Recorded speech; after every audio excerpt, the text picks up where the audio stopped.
Hello everybody, Mr. Mobs here and welcome back to the channel. So today's quite a special day because we're marking the milestone of 500 subscribers.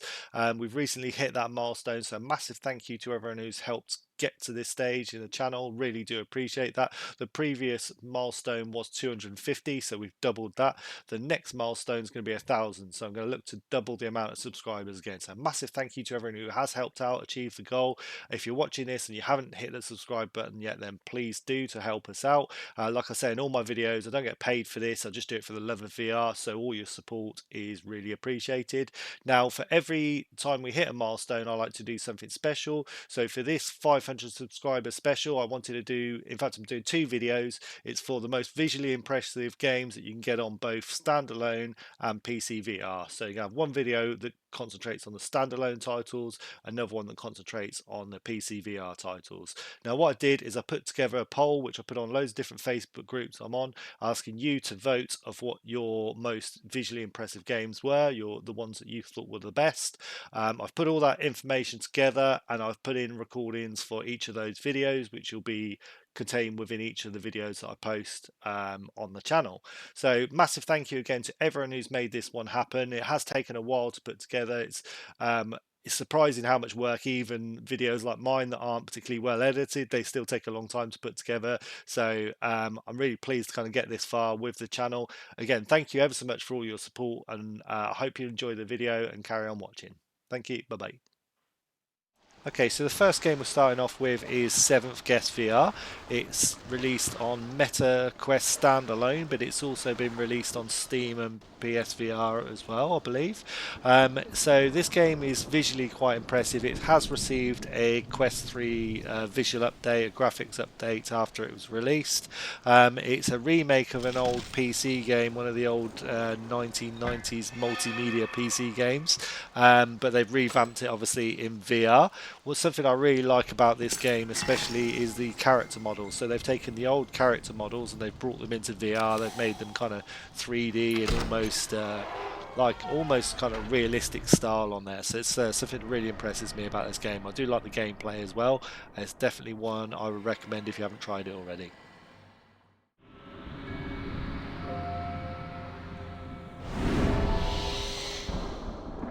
Edward? Yeah? We're so far from everything. And what about the rumors? Eleanor, they're just that. They're rumors. Okay? Now shape up. We need to make a good first impression. Okay, so the next game on the list is Asgards Wrath 2. It's probably no surprise to anyone that this one does appear on the list. It's the first time that Asgards Wrath has been brought to a standalone headset. The original game was released, I think, in 2019, and it was only available in PC VR. So Asgards Wrath 2, they've brought to standalone headsets, and actually it was a kind of packing game for the Quest 3. So I think even now, if you buy a Quest 3, a lot of the time it's bundled in with a code, so you can download this for free. I think it wasn't quite ready at the time of release of the Quest 3, so I think when the Quest 3 was released you have to wait a little while to actually get the game, but it was definitely worth the wait. As you can see, the graphics on it are really good for a standalone headset, so it's kind of amazing what they've been able to achieve with the hardware that they've got. Definitely recommend playing this one if you haven't already.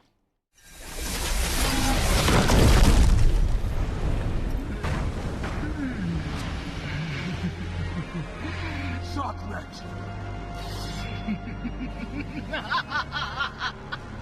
Careful, mortal. You'll break yourself. You should worry. This sword bears special power. Perhaps, but its wielder is quite ordinary.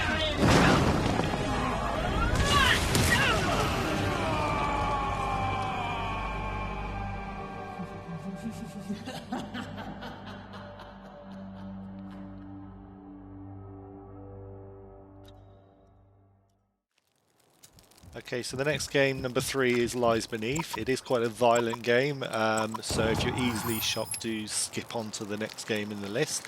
Now, this game was recommended by quite a few of you for the graphical style, which, as you can see, is what they call cel-shaded. So this kind of style I first saw on some of the old Nintendo GameCube games. I think Wind Waker was one that sticks to mind, and it's a really nice kind of art style, and it kind of withstands the test of time quite well. So if you play any of the old GameCube games that are in cell shading, they still look good today. So I guess this one, if it's still available in like 10 years time, will probably also look really good. It is a hack and slash style game with a few kind of puzzles. Not particularly the type of gameplay that I enjoy, but I know they're very popular, especially in VR. So if you like that type of game, it's definitely worth looking out for. But as you can see, the graphics are really fun. So yeah, definitely one to add to this list.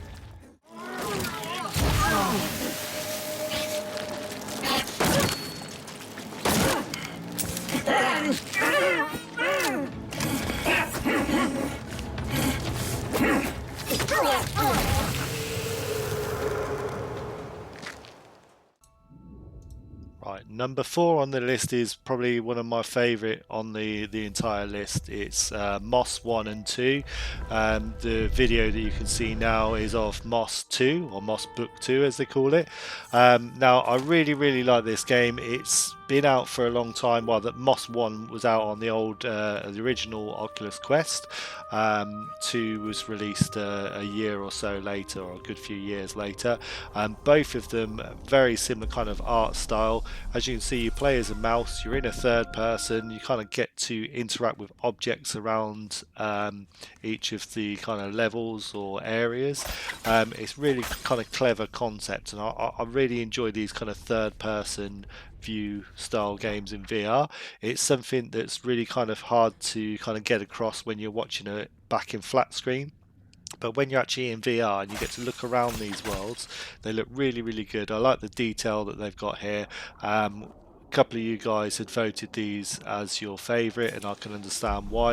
Like I say, this is Moss 2, but the first one looks just as pleasing, but also it's really nice because the gameplay is there as well. So definitely recommend both these to you. Really good games, look great.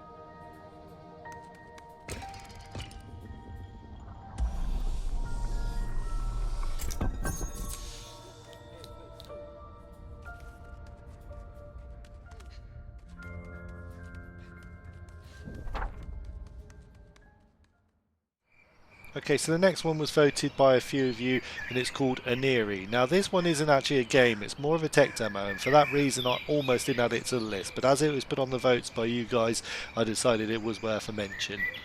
Visually, it's probably one of the most impressive on this list, but like I say, it is more of a tech demo. It's very short. There's a very small area that you can kind of move around in, and it's kind of like a teleport movement, so there's no kind of smooth movement. So proof of concept, and it's almost photorealistic, so it shows, I guess, a potential there as what could be done. Whether a fully fledged game would look like this, I don't know, but it's certainly nice to see on standalone. So yeah, I guess it's worth a mention for that reason alone. Okay, so the next game on the list is Real VR Fishing. Again, this is quite an old game. It's been out for quite a few years. Originally, I played this again on the old original Oculus Quest, and I think it's received a couple of updates since then.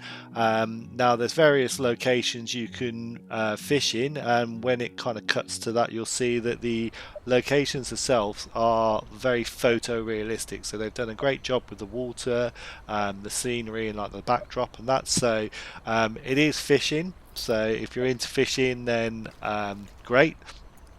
It's still worth having a go if you want to have a relax. It's obviously a lot slower paced than quite a few VR games that you might have played, so it's quite nice to chill out and relax.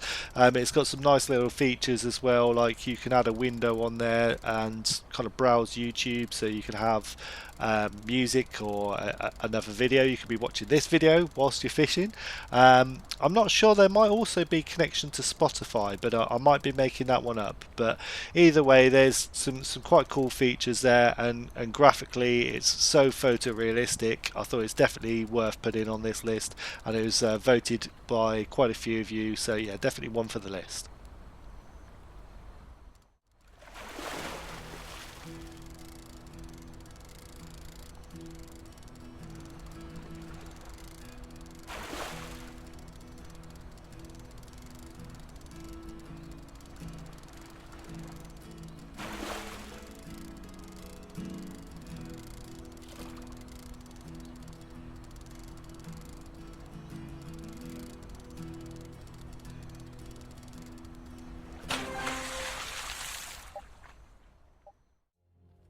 Okay, the next one, number 7 on the list, is one that again I'm sure you won't be surprised to see, and that's Red Matter 2.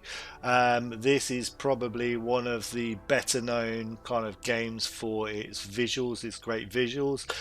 It was really, really good from day one when they released it. They did release a Quest 3 upgrade as well, which kind of made all the textures improved and that kind of thing. But it was a stunning game right from the start, so it definitely does belong on this list.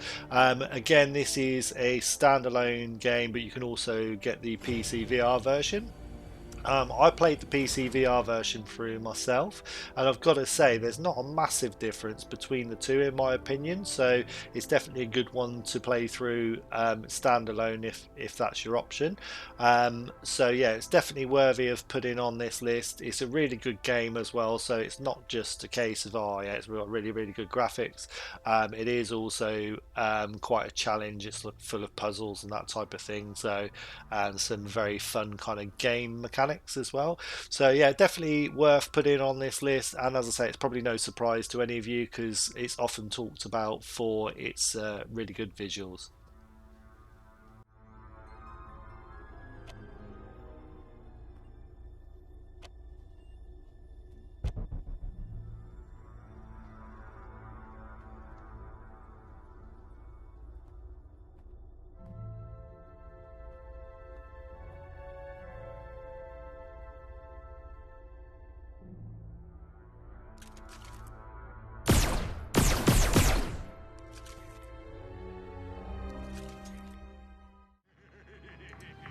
Okay, so number 8 on the list is Resident Evil 4 VR. Now, the original Resident Evil 4 came out in 2005. That makes me feel really old. So it's quite a long time ago then. And the VR remake, I think that was released in 2021, maybe 22. So it's a good couple of years old now. But actually it's still graphically quite impressive. It maintains that kind of graphic level that you'd expect in a Resident Evil game. It's got that kind of style, but obviously it's in VR. All the kind of audio effects and stuff as well are true kind of Resident Evil style audio, so it's really good how they've managed to take this game and remake it in VR. So it's definitely worth a shot. It's complete standalone again. I think they did do a PSVR version of this title as well, but obviously the one we're looking at today is the Quest version. There is a mod as well, I think, so you play like Resident Evil Village and stuff like that, but that's all PC VR. But for standalone, it is a really, really good fun game to play through. It's got all the kind of scares you'd imagine of a Resident Evil game, and yeah, it's definitely one that deserves a place on this list.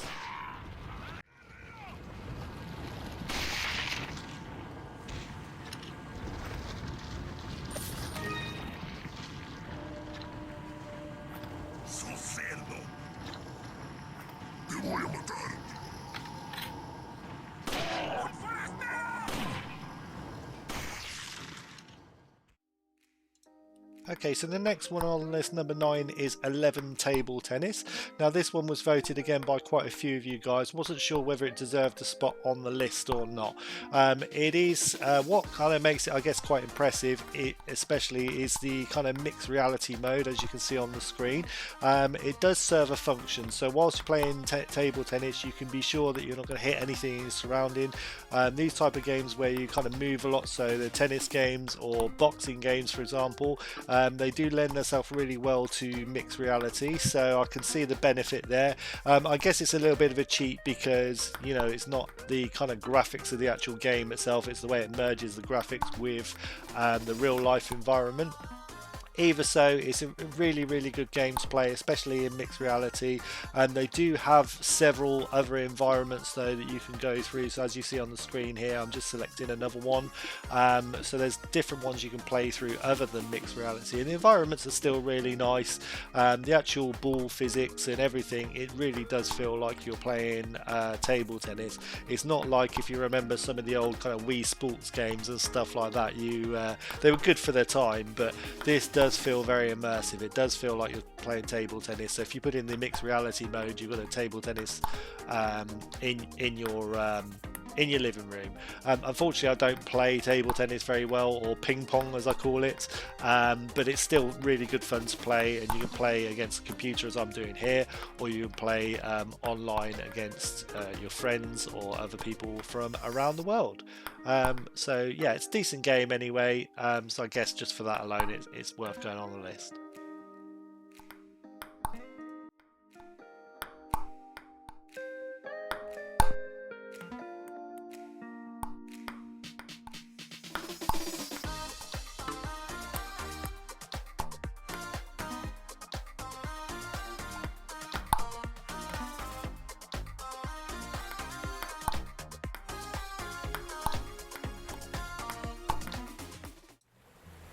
Okay, so the final game on the list, number 10, is Walkabout Mini Golf. This one received quite a few votes from you guys in the polls.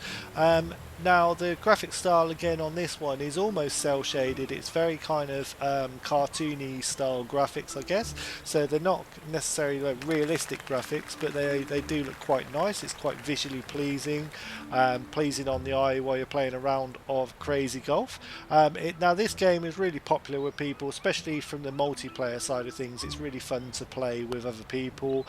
So yeah, the gameplay style is great, and like I say, it's really visually quite pleasing, soft on the eye, I'd say. So it's not one that I would have necessarily voted myself, but it's still nice to see on the list nonetheless.